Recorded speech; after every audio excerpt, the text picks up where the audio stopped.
सत्ता की शुरुआत बिहार की, लेकिन दो ऐसी खबरों से करते हैं जिसमें एक तरफ पुलिस का पहरा है तो दूसरी तरफ पुलिस का पहरा हटाने से नाराजगी है।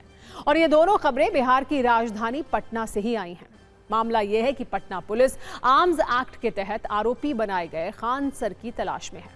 दूसरी तरफ लालू परिवार सम्राट चौधरी की सरकार से इतना नाराज है कि उन्होंने अपनी सुरक्षा में लगी पुलिस को घर से बाहर निकाल दिया है।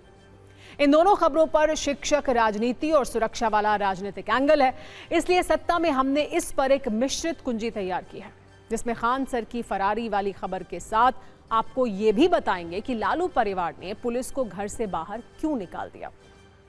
शुरुआत खान सर की फरारी वाली खबर से करते हैं, जो पटना पुलिस के साथ लुक्का छिपी का खेल खेल रहे हैं। पुलिस उन्हें गिरफ्तार करना चाहती है और वो छिपे छिपे घूम रहे हैं।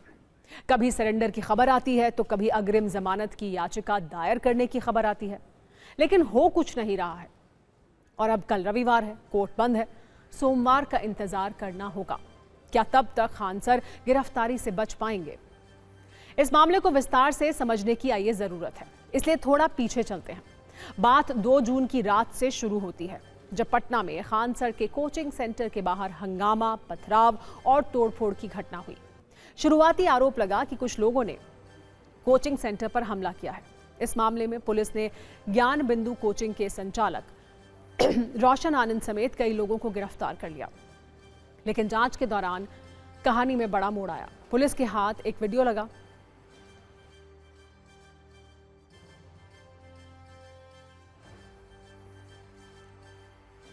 जिसमें कथित तौर पर खान सर के कोचिंग सेंटर से जुड़े सुरक्षाकर्मी फायरिंग करते हुए दिखाई दिए। इसके बाद पुलिस ने दोनों गार्ड को हिरासत में ले लिया और उनके हथियार जब्त कर लिए। पुलिस का दावा है कि पूछताछ में दोनों गार्ड ने यह कहा कि फायरिंग खान सर के कहने पर की गई थी।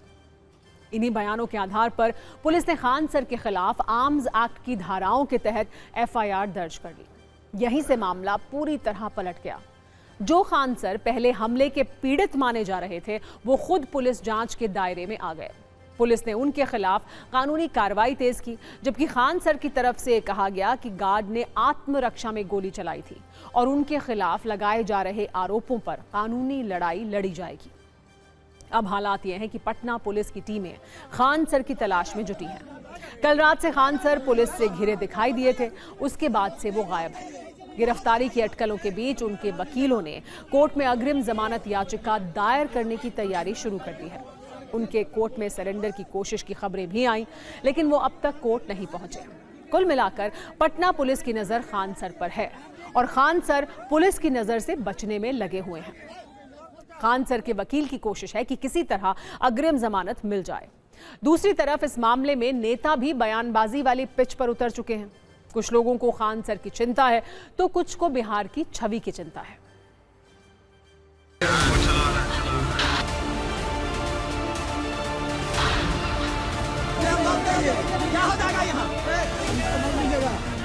स्कोप ही नहीं था ना, खान सर क्यों आएंगे? एंटीसिपेटरी का हाई है जब रास्ता, तो एंटीसिपेटरी फाइल होगा उनका, तो सरेंडर क्यों करेंगे? वो धारा लगाने के लिए पुलिस कुछ भी लगा सकती है, उसकी मर्जी पर है। 302 में बेल मिलता है तो 109 है, इन पर कोई चार्ज भी नहीं है मारने का, गोली चलाने का। वो सब लाइसेंसी है, लाइसेंसी आर्म्स है, जो गार्ड ने एयर फायरिंग करके अपने सिक्योरिटी गार्ड को बचाने के लिए किया है, जिसके लिए एफआईआर भी हुआ है 2 तारीख को।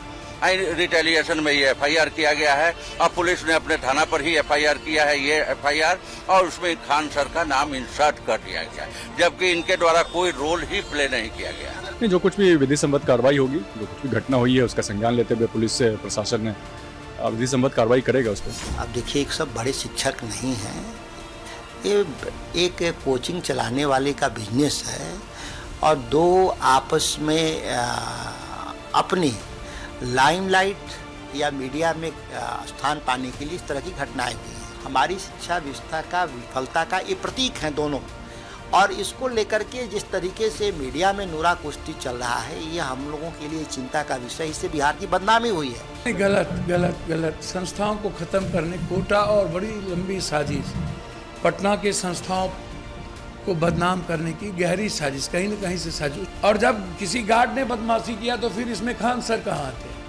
और लगातार जिस तरीके से फैसल खान डायलूट करने की कोशिश हो रही है, एक तरफ रोशन यादव क्यों?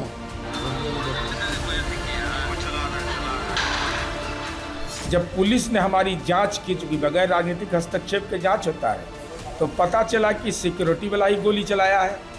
उसने कबूल भी कर लिया किसके निर्देश पर हमने किया है। तो कानून का हाथ लंबा होता है और वो जबड़े तक जाता है। तो इसका एहसास हम समझते हैं कि कोचिंग संस्थाओं को भी हो गया होगा। वहाँ बीजेपी की सरकार है, सम्राट चौधरी मुख्यमंत्री है, अब वो जांच करेंगे, उनकी पुलिस जांच करेगी कौन गलत है कौन सही है। केवल एक नैरेटिव सेट करके बात हम नहीं कर सकते। अगर दोषी है तो सजा मिलनी चाहिए, दोषी नहीं है तो फिर उनके ऊपर सजा नहीं मिलनी चाहिए। इस बीच यूपी के देवरिया में खान सर के पैतृक गांव में भी इस मामले की काफी चर्चा है। गांव के कुछ लोगों और रिश्तेदारों ने उनके खिलाफ नाराजगी जाहिर की है। कुछ स्थानीय लोगों ने उन पर दबदबा दिखाने और विवादों में हस्तक्षेप करने के आरोप भी लगाए हैं। यानी पटना में खान सर का मामला थोड़ा गड़बड़ हुआ तो उनके पैतृक गांव में उनके विरोधी सक्रिय हो गए। वहां से आई रिपोर्ट पर यह छोटी सी रील देखिए।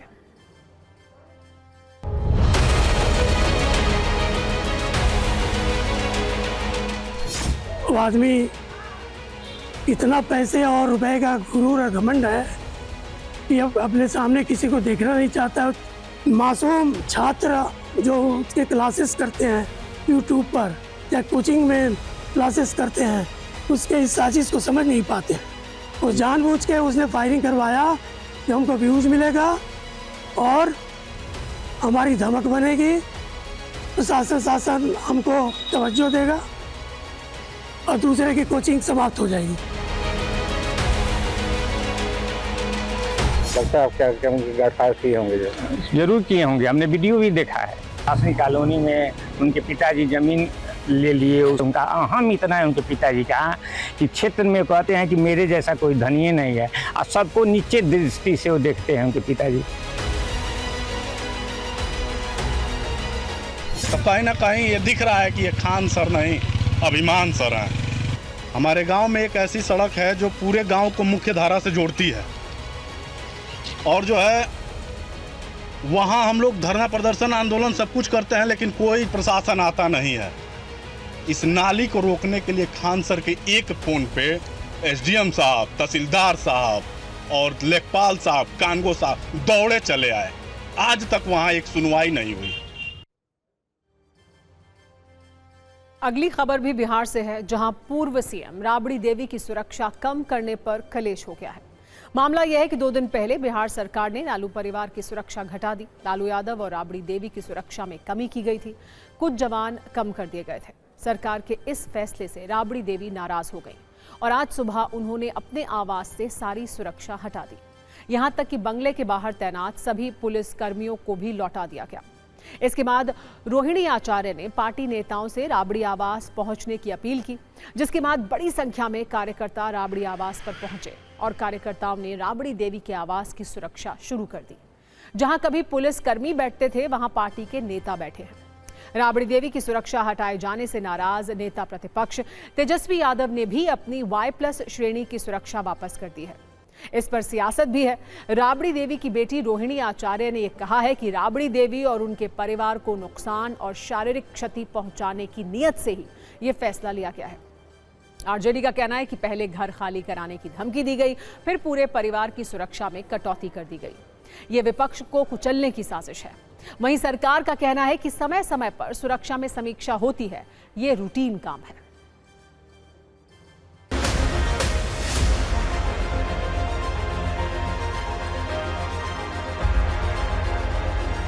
लालू राबड़ी की Z+ सुरक्षा हटा ली गई, तेज प्रताप यादव की Y+ सुरक्षा हटा ली गई और सुरक्षा में भारी कटौती की गई। और उसके बाद से अब आज लालू प्रसाद यादव और राबड़ी देवी ने अपने आवास और अपनी सुरक्षा में तैनात सभी सुरक्षा कर्मियों को वापस कर दिया है, दे दिया है, यहां से हटा दिया है। ये सरकार पे अव्यवहारिक दबाव डाल रहे हैं और ये लोकतंत्र है, ये राजतंत्र थोड़े ही है कि हम जब तक जिंदा रहेंगे हमको राजशाही में रहेंगे। ऐसा नहीं होता। लालू जी को ये समझना चाहिए। ये कौन सी राजनीति चल रही है बिहार के अंदर में? ये राजनीति नहीं है, अपमान करने की साजिश है और इसका पर्दाफाश होगा। सारे लोग जो सुरक्षा होल्डर हैं, जो राष्ट्रीय जनता दल के विचार धारा को मानने वाले लोग हैं, हमें लगता है सब लोग वापस कर देंगे। पूर्व मुख्यमंत्री के नाते जितने भी सुरक्षा कर्णांकित है वो सभी लालू प्रसाद जी को भी है और राबड़ी देवी जी को। तो पूर्व मुख्यमंत्री अभी भी 24 सुरक्षा कर्मी के घेरे में ये लोग रहने वाले हैं। सबके सुरक्षा में कमी इस बात को दर्शाता है कि सरकार कहीं न कहीं बदले की भावना से काम कर रही है। वो तो घर पे ही रहते हैं दोनों, और उनको पूरा सुरक्षा देना ये हम लोगों का कर्तव्य है, हमारी सरकार का, और वो दे रही है। लेकिन आरजेडी बेवजह मुद्दा बना रही है। जो बीजेपी में है वो जेड है, Z+ है। जो बीजेपी में नहीं है उनको कोई खतरा नहीं है इस कंट्री। ये बहुत स्वस्थ परंपरा नहीं है। जब लालू यादव, राबड़ी देवी और तेजस्वी यादव की सुरक्षा कम की गई तो बिहार सरकार ने एक नोटिफिकेशन जारी किया, जिसके मुताबिक दोनों नेताओं को अलग अलग शिफ्ट में 24 सुरक्षाकर्मी के साथ बुलेट प्रूफ कार और पायलट गाड़ी मिली हुई थी। लेकिन लालू यादव का परिवार इससे खुश नहीं है और इस नाराजगी से उन्होंने अपनी सुरक्षा ही हटा दी है। बिहार में मुख्यमंत्री सम्राट चौधरी के साथ 4 नेताओं को Z+ सुरक्षा मिली हुई है। पूर्व सीएम नीतीश कुमार, केंद्रीय मंत्री जीतन राम मांझी और आरजेडी चीफ लालू प्रसाद यादव को भी Z+ की सुरक्षा थी। इसमें लालू यादव की सुरक्षा कम की गई है। Z+ श्रेणी की सुरक्षा घेरे में 55 सुरक्षाकर्मी होते हैं। इसमें 10 से अधिक कमांडो भी होते हैं। वैसे आपको ये बता दें कि बिहार में 1571 आम लोगों की सुरक्षा के लिए सिर्फ 1 सिपाही है, जबकि सिर्फ 3600 खास लोगों की सुरक्षा में पूरे 13000 सुरक्षा कर्मी लगे हुए हैं। पुलिस और पब्लिक का राष्ट्रीय अनुपात है 1 लाख की आबादी पर 143 पुलिसकर्मी। बिहार में यह अनुपात बहुत कम है। यहाँ 1 लाख लोगों की सुरक्षा की जिम्मेदारी सिर्फ 70 पुलिसकर्मियों पर है। बिहार में करीब 70,000 पुलिस फोर्स है। सत्ता में अब एक ऐसी खबर जो फुल डिमांड में है और इसका असर सीधे आपकी जेब पर पड़ने वाला है। देश में E20 पेट्रोल के बाद अब E85 फ्यूल लॉन्च हो गया है। ये फ्लेक्स फ्यूल दिल्ली के 48 पेट्रोल पंप पर मिलेगा। वैसे तो इसकी शुरुआत कल रात से हुई है, लेकिन इस खबर को सुनने के बाद देश के करोड़ों न्यूज मित्रों की चिंता का टैंक अब तक फुल है। वो ये सोच रहे हैं कि क्या E85 फ्यूल के लिए उनकी गाड़ी तैयार है, इसका असर क्या होगा, क्या नई गाड़ी लेनी पड़ेगी। ऐसे कई सवालों का जवाब देने के लिए हमने आपके लिए आज सबसे आसान भाषा वाली कुंजी तैयार की है। सबसे जरूरी बात, ये फ्यूल सामान्य पेट्रोल के मुकाबले अभी 20 रुपए प्रति लीटर सस्ता है। दिल्ली में 1 लीटर E85 फ्यूल की कीमत 82 रुपए 12 पैसे बताई गई है, जबकि E20 पेट्रोल की मौजूदा कीमत अभी 102 रुपए 12 पैसे प्रति लीटर है। लेकिन क्या इस 20 रुपए लीटर सस्ते पेट्रोल के लिए आपकी गाड़ी रेडी है? आइए वो समझते हैं। पहले सरकार का इथेनॉल वाला प्लान देखिए। अभी भारत में आप अपनी गाड़ियों में जो फ्यूल भरवाते हैं वो E20 है। यहाँ E20 का मतलब है 20% एथेनॉल और 80% पेट्रोल। मतलब 1 लीटर पेट्रोल में 200 ml एथेनॉल जबकि 800 ml पेट्रोल है। लेकिन अब सरकार ने E85 फ्यूल लॉन्च कर दिया है, यानी इसमें E85 का अर्थ है 85% एथेनॉल और 15% पेट्रोल।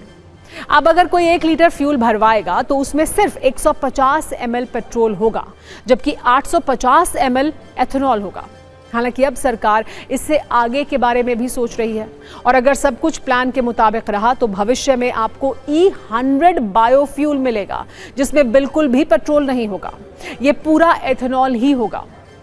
इस खबर में आप बार बार एक शब्द सुन रहे होंगे, एथेनॉल, और हमारे बहुत से न्यूज मित्रों के मन में यह भी सवाल होगा कि आखिर ये एथेनॉल होता क्या है और इसे कैसे बनाया जाता है। तो ये भी समझ लीजिए, एथेनॉल एक तरह का अल्कोहल होता है। एथेनॉल का इस्तेमाल पेट्रोल डीजल के मुकाबले सस्ता होता है और सबसे बड़ी बात यह है कि एथेनॉल प्रदूषण कम करने में बहुत कारगर फ्यूल है। एथेनॉल फ्यूल की सबसे खास बात है कि ये तेल के कुएं से नहीं बल्कि किसान के खेत से आता है। लेकिन कैसे, आप वो समझिए। दरअसल एथेनॉल को गन्ने के रस, चुकंदर, सड़े हुए आलू, ज्वार, बांस, मक्का और सड़ी हुई सब्जियों से तैयार किया जाता है। इससे निकलने वाले स्टार्च और शुगर का फर्मेंटेशन किया जाता है और फिर तैयार होता है एथेनॉल। इसी एथेनॉल को पेट्रोल में मिलाकर बायोफ्यूल की तरह इस्तेमाल किया जाता है। इसी प्रोसेस के जरिए E85 फ्लेक्स फ्यूल को भी तैयार किया गया है। पहले सुनिए इस पर केंद्रीय पेट्रोलियम मंत्री हरदीप पुरी ने क्या बताया है। Very interesting message from someone. He says यार मैंने अप्रैल में E20 गाड़ी खरीदी है, अब देखो वो यूजलेस हो गई। अरे नहीं भाई, your E20 car is very useful, it will go on for a long time, but E85 is a different category. When we dispense E85 at the petrol dispensing bunks, it will say very clearly on a loud big board, cars E85 compliant only. And why will you go into E85? Because you want to contribute to the saving of the planet and the earth. You want to lessen the toxicity and pollution. You want to save foreign exchange and a number of factors. 2014 में petrol में करीब 1.5% तक ethanol मिलाया जाता था, जो 12 वर्षों में बढ़कर 20% हो चुका है।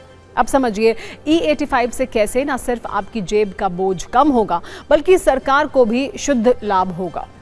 सबसे पहले फायदा यह है कि एथेनॉल कम खर्चीला होता है। जैसे E85 नॉर्मल पेट्रोल से 20 रुपया सस्ता है, जबकि बताया यह जा रहा है कि 100% एथेनॉल फ्यूल और भी सस्ता होगा। दूसरा फायदा, एथेनॉल इको फ्रेंडली है, क्योंकि इसके इस्तेमाल से ग्रीन हाउस गैस उत्सर्जन में 61% तक की कमी होगी, यानी इससे प्रदूषण को कम करने में मदद मिलेगी। एथेनॉल का इस्तेमाल बढ़ने से किसानों की आमदनी भी बढ़ेगी, क्योंकि एथेनॉल गन्ने, मक्का और कई दूसरी फसलों से बनाया जाता है। इससे किसानों को सीधा फायदा होगा, और इससे एक बड़ा फायदा सरकार को भी है, क्योंकि एथेनॉल पर शिफ्ट होने से कच्चे तेल पर सरकार की निर्भरता कम हो रही है, और एथेनॉल के इस्तेमाल से भारत का तेल आयात करने का खर्च बचेगा। लेकिन अब भी लोगों के मन में E20 और E85 वाला भ्रम है। लोग इस बात को लेकर घबरा रहे हैं कि क्या E85 फ्यूल आने से उनकी गाड़ी बेकार हो जाएगी। इस तरह के हर कंफ्यूजन को दूर करने के लिए हमने E85 फ्यूल पर सवाल जवाब वाली एक कुंजी तैयार की है, जिसे आप बहुत ध्यान से देखिएगा। पहला सवाल है, क्या E85 इस्तेमाल करने वाली सभी गाड़ियों में उसका इस्तेमाल किया जा सकता है? तो जवाब है नहीं। ये पेट्रोल E20 फ्यूल के लिए बनाई गई गाड़ियों में नहीं भरवाया जा सकता। इसके लिए एक खास तरह के इंजन और फ्लेक्स फ्यूल व्हीकल की जरूरत है, जिसमें इनका इस्तेमाल होगा। अगर E85 फ्यूल को सामान्य इंजन वाली गाड़ियों में डाला गया तो क्या होगा? तो कई ऑटो एक्सपर्ट्स का दावा है कि इससे इंजन के पार्ट्स खराब हो सकते हैं, जंग लग सकता है। इसके अलावा रबर, प्लास्टिक के पाइप, एल्यूमिनियम पार्ट्स के भी गल जाने के गुंजाइश बनी है। एक प्रश्न यह भी है कि क्या यह आपकी जेब के लिए फायदेमंद होगा? तो इसका जवाब है हाँ, क्योंकि पेट्रोल के मुकाबले एथेनॉल की कीमत कम होती है। इसीलिए E85 जैसे फ्लेक्स फ्यूल की वजह से आपकी जेब का बोझ भी कम हो जाएगा। लोगों के मन में यह भी चिंता है, क्या E85 जैसे फ्यूल से गाड़ी का माइलेज कम हो जाएगा? तो ऑटो एक्सपर्ट्स ये मानते हैं कि क्योंकि एथेनॉल में पेट्रोल जैसी ऊर्जा नहीं होती, इसीलिए गाड़ी का माइलेज भी थोड़ा कम होने की आशंका है। हालांकि E85 या E100 को लागू किए जाने को लेकर कुछ बड़ी चुनौतियां भी हैं। इसके लिए पेट्रोल पंप पर अलग इंफ्रास्ट्रक्चर तैयार करना होगा, अलग नोजल और स्टोरेज सिस्टम की जरूरत भी होगी, ताकि E20 और E85 दोनों को अलग अलग रखा जा सके।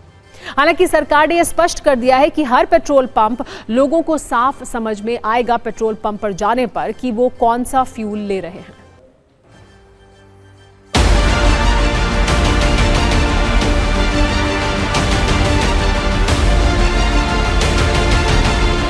ट्रेडिशनल फॉसिल फ्यूल से आगे बढ़ने के लिए E85 एक बहुत रेवोल्यूशनरी और बहुत सिग्निफिकेंट स्टेप है। इसकी शुरुआत के लिए अभी से 50 से 100 डिस्पेंसिंग स्टेशन ऐसे होंगे दिल्ली नेशनल कैपिटल रीजन में और महाराष्ट्र में मुंबई, पुणे, नागपुर सेक्शन में। पर कुछ ही महीनों में दिसंबर 2026 में ये 50-100 से बढ़ के 500 तक इनकी नंबर बढ़ेगा और दिसंबर 2027 तक 5000 डिस्पेंसिंग स्टेशन होंगे। अब जैसे आप फ्लेक्स फ्यूल की बात कर रहे हैं और एथेनॉल की बात कर रहे हैं और साथ साथ में और भी बहुत सारे सॉल्वेंट्स हैं जो इंडस्ट्रियल यूज में आते हैं, वो आप डाल के इनके अंदर चलाएंगे तो डेफिनेटली इंजन तो जरूर चलेगा। बट उसकी efficiency is the main philosophy of life. और साथ साथ में इंजन की जो लाइफ है और एफिशिएंसी है वो आप कायम रख सकते हैं कि नहीं। एथनॉल के अंदर इतनी हीट प्रोड्यूस नहीं होती जिससे कि आपको पावर मिल सके। सो इन टर्न उनकी ऑक्टेन रेटिंग बढ़ाने के बाद उनको आपको उतनी ही पावर मिलेगी। But in spite of that उसके अंदर 2 से 3% की फ्यूल एफिशिएंसी कम होगी और पावर भी आपको थोड़ी सी कम मिलेगी as against the normal fuel.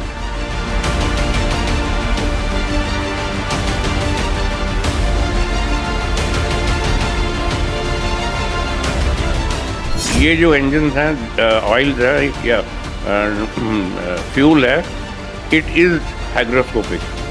इसका मतलब ये है कि इसके अंदर जब आप छोड़ देंगे टैंक के अंदर या एक सिस्टम के अंदर छोड़ देंगे तो मॉइस्चर ज़रूर थोड़ा बहुत खींचेगा। उसके लिए सिर्फ सुविधा यही है लेनी पड़ेगी आपको कि गाड़ी चलती रहे बहुत लंबे समय तक, 6 साल 2-2 साल के लिए आप गाड़ी को पैक मत कीजिए।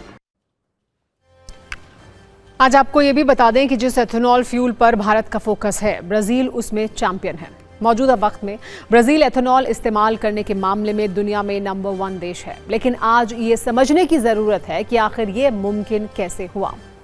ये बात करीब 50 साल पहले की है, जब 6 अक्टूबर 1973 को अरब देशों और इजराइल के बीच जंग छिड़ गई, जिसमें अमेरिका ने इजराइल का साथ दिया। इससे नाराज होकर अरब देशों ने अमेरिका, कनाडा और नीदरलैंड जैसे देशों को तेल एक्सपोर्ट करना बंद कर दिया। अरब देशों के इस फैसले से दुनिया की तेल सप्लाई चेन को बहुत बड़ा झटका लगा। यही वो समय था जब ब्राजील ने तेल को लेकर आत्मनिर्भर बनने की शुरुआत की। साल 1975 में ब्राजील ने नेशनल अल्कोहल प्रोग्राम लॉन्च किया। ब्राजील ने शुरुआत में गन्ने से एथेनॉल बनाने का काम शुरू किया। इसके बाद ब्राजील में कई बड़ी कंपनियां भी एथेनॉल से चलने वाली गाड़ियां बनाने लगी। महज 6 साल में ब्राजील की कंपनियां 100 से 75 ऐसी कार बनाने लगीं जो पूरी तरह से एथेनॉल से चलती हों। इसी एथेनॉल के इस्तेमाल की वजह से 2019 में ब्राजील ने 1 लाख करोड़ रुपए से ज्यादा की बचत की। और आज भी एथेनॉल के इस्तेमाल से ब्राजील हर वर्ष अरबों डॉलर के तेल आयात की बचत करता है। आगे बढ़ते हैं और बात करते हैं 15 वर्ष के उस क्रिकेटर की जिसके हुनर की सत्ता अब इंटरनेशनल लेवल पर दिखेगी। हम बात कर रहे हैं वैभव सूर्यवंशी की, जिन्होंने आईपीएल में अपने प्रदर्शन से सचिन तेंदुलकर समेत कई बड़े बड़े स्टार्स को अपना फैन बना लिया है। वैभव सूर्यवंशी ने आईपीएल में जैसा रिकॉर्ड तोड़ प्रदर्शन किया, उसके बाद अब उन्हें टीम इंडिया में एंट्री मिल गई है। वैभव सूर्यवंशी को आयरलैंड और इंग्लैंड के खिलाफ होने वाली T20 सीरीज के साथ साथ एशियन गेम्स के लिए भी टीम में चुना गया है। इस ऐलान के साथ ही वैभव सूर्यवंशी भारतीय क्रिकेट टीम में चुने गए अब तक के सबसे युवा खिलाड़ी बन गए हैं। वो 15 साल के हैं। 15 साल 71 दिन की उम्र में भारतीय टीम में चुने गए हैं। अगर उन्हें प्लेइंग 11 में जगह मिली तो वो सबसे कम उम्र में इंटरनेशनल क्रिकेट खेलने वाले भारतीय क्रिकेटर बन जाएंगे। इससे पहले सचिन तेंदुलकर को जब टीम में चुना गया था तो उनकी उम्र 16 साल 194 दिन थी। सचिन ने अपने पहले ही दौरे में इंटरनेशनल डेब्यू कर लिया था। अब ऐसा ही मौका वैभव को भी मिल सकता है। इस आईपीएल सीजन में वैभव सूर्यवंशी ने जो कमाल दिखाया, उसके बाद ये उम्मीद की जा रही थी कि उन्हें टीम इंडिया में एंट्री मिल जाएगी। कई पूर्व क्रिकेटर्स ने उन्हें टीम में शामिल करने की मांग की थी, क्योंकि आईपीएल में वैभव ने प्रदर्शन ही ऐसा किया था। वो किसी भी आईपीएल सीजन में सबसे कम उम्र के ऑरेंज कैप विजेता बने। इस सीजन में उन्होंने करीब 240 की स्ट्राइक रेट से 776 रन बनाए। साथ ही आईपीएल के इतिहास में सबसे तेज 1000 रन बनाने का भी रिकॉर्ड बनाया। वैभव सूर्यवंशी ने आईपीएल के एक सीजन में सबसे ज्यादा 72 छक्के लगाए और क्रिस गेल के 59 छक्कों का 14 साल पुराना रिकॉर्ड तोड़ दिया। साथ ही उनके नाम आईपीएल के दूसरे सबसे तेज शतक का रिकॉर्ड भी है। इस बार वैभव मोस्ट वैल्यूएबल प्लेयर और emerging player of the season भी चुने गए। बात सिर्फ आईपीएल के प्रदर्शन की नहीं है। वैभव अब तक जहां भी जिस भी टूर्नामेंट में खेले हैं, उन्होंने कमाल ही किया है। 2026 अंडर 19 वर्ल्ड कप के फाइनल मुकाबले में वैभव सिर्फ 80 गेंदों में 175 रनों की तूफानी पारी खेल चुके हैं और एक नया रिकॉर्ड भी तब उन्होंने बना दिया था। इसी प्रदर्शन के दम पर वो आईसीसी अंडर 19 वर्ल्ड कप 2026 में प्लेयर ऑफ द टूर्नामेंट भी बने। जबकि इससे पहले सबसे तेज अंडर 19 टेस्ट शतक लगाने का भी रिकॉर्ड वैभव सूर्यवंशी ने बनाया था। इंडिया ए के लिए खेलते हुए मात्र 32 गेंदों में शतक जड़कर वैभव ने पूरी दुनिया को चौंका दिया था। घरेलू क्रिकेट में भी उन्होंने खुद को साबित किया। विजय हजारे ट्रॉफी में शतक लगाने वाले सबसे कम उम्र के वो खिलाड़ी बने। उम्मीद की जा रही है कि वैभव का ऐसा ही प्रदर्शन इंटरनेशनल क्रिकेट में भी जारी रहेगा। ऐसी ही उम्मीद है उनके परिवार और कोच को भी। टीम इंडिया में वैभव के सिलेक्शन के बाद समस्तीपुर में उनके घर कैसे जश्न मनाया गया, आप इस न्यूज रील में देखिए।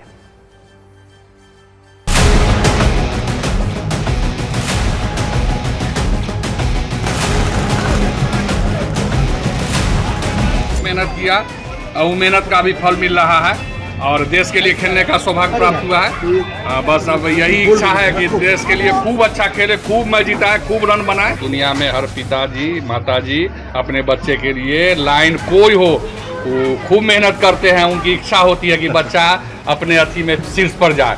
हमारा भी यही इच्छा था। ये भी एक रिकॉर्ड है कि सबसे कम उम्र में आज वैभव T20 भारतीय टीम चयनकर्ताओं ने सेलेक्ट किया। इसलिए मैं पहले भारतीय क्रिकेट कंट्रोल बोर्ड को हार्दिक आभार और धन्यवाद देता हूं और आगे वैभव सूर्यवंशी अपने क्रिकेट जगत में इसी तरह अपना नाम और ख्याति को और कायम बनाए रखे। जो सबसे कम उम्र के वैभव सूर्यवंशी, उनको मौका मिला है अंतर्राष्ट्रीय क्रिकेट में, ये एक बहुत बड़ी बात है और लोगों का अनुमान है कि बहुत आगे जाएंगे। तो एक इंटरनेशनल लेवल पे उन्हें अपनी प्रतिभा को शोकेस करने का मौका मिलेगा।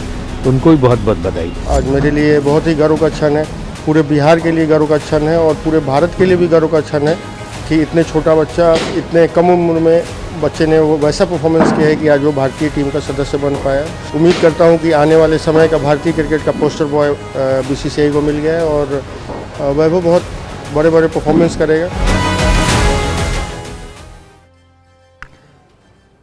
वैभव के सिलेक्शन के अलावा आज टीम इंडिया की चर्चा कप्तानी में बदलाव को लेकर भी है।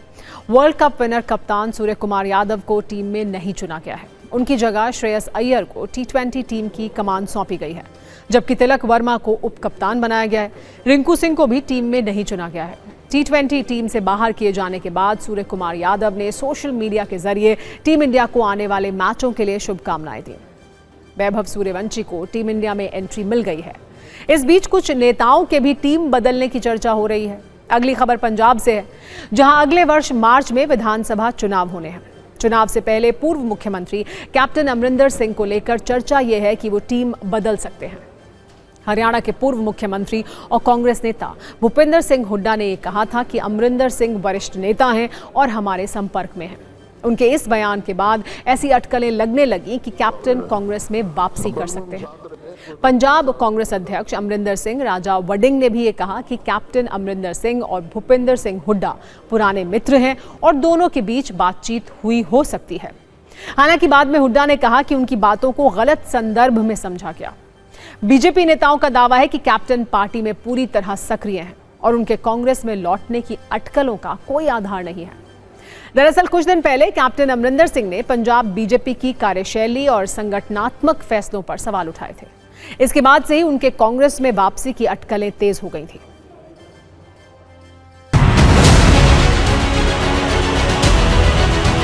देखिए, वो तो कैप्टन साहब जो है एक वरिष्ठ साथी है, वरिष्ठ नेता रहे हैं कांग्रेस पार्टी के और संपर्क में है, बात कर सकते हैं। मेरे को इस प्रकार की कोई गल नहीं है।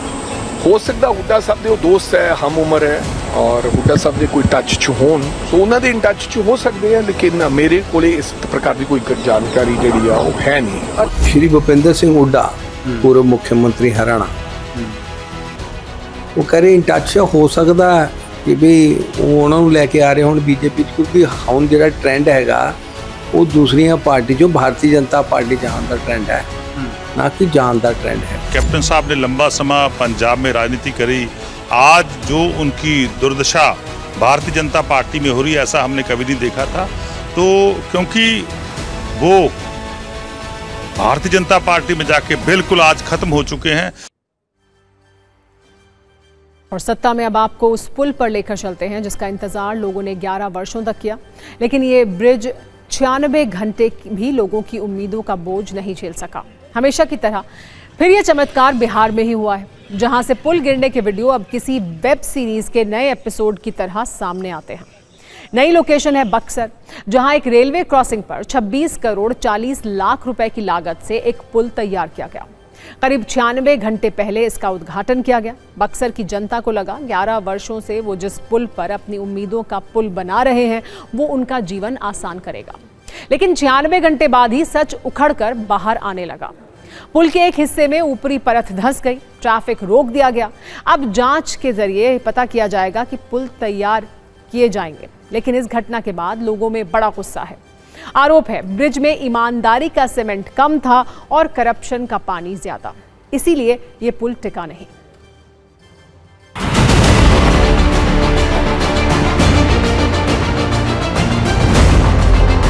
एक्सपेंशन जॉइंट के अंदर दरार आने की वजह से एक स्लैब धंस गया है कंक्रीट का, और तुरंत ही जांच करवाएगी पुल निर्माण विभाग के द्वारा। और सिर्फ एक्सपेंशन जॉइंट जो है उसके कंक्रीट का एक स्लैब जो है वो धंसा है, जिसको कि तुरंत रिपेयर करवाया जा रहा है। पुल इस टाइम पे बंद कर दिया गया है, रिपेयर होने तक 10 दिन का टाइम दिया गया है। उसके बाद पुल को प्रॉपर तैयार करने के बाद ही चालू किया जाएगा। कुछ नहीं करो, बड़ा बड़ा इमारत दिखा दो, ब्रिज दिखा दो, तो लोग को लगेगा हाँ विकास हो गया। लेकिन एक्चुअल ग्राउंड लेवल का विकास जो है इंस्पेक्शन इंजीनियर को समझना चाहिए था ना कि इसकी क्वालिटी क्या है। इसका इंस्पेक्शन ठीक से हुआ नहीं। पुल चालू हुआ है 1 जून से, अस्थायी रूप से नहीं चालू हो गया ये, लेकिन पुल बनने के 5 दिन बाद ये देखिए ये तमाशा आपके सामने आ गया। वैसे करोड़ों की लागत से बना पुल 96 घंटे बाद जवाब दे जाए तो इसे तकनीकी खराबी कहकर पल्ला नहीं झाड़ सकते। इसीलिए बिहार में पुल अब स्मार्ट इंजीनियरिंग के लिए नहीं बल्कि इसलिए शोध का विषय है कि वो टिकते क्यों नहीं। हम आपको बिहार के सारण का भी एक पुल दिखाते हैं, जो सामान्य दिनों में तो पुल रहता है लेकिन बारिश में झरना बन जाता है। ये वीडियो भी तेजी से सोशल मीडिया पर वायरल है। आरोप है कि उस पुल का निर्माण इतना कमजोर हुआ कि इसके अप्रोच से बारिश में पानी बहने लगा। अब इस पर सियासत भी हो रही है और सवाल भी उठ रहे हैं।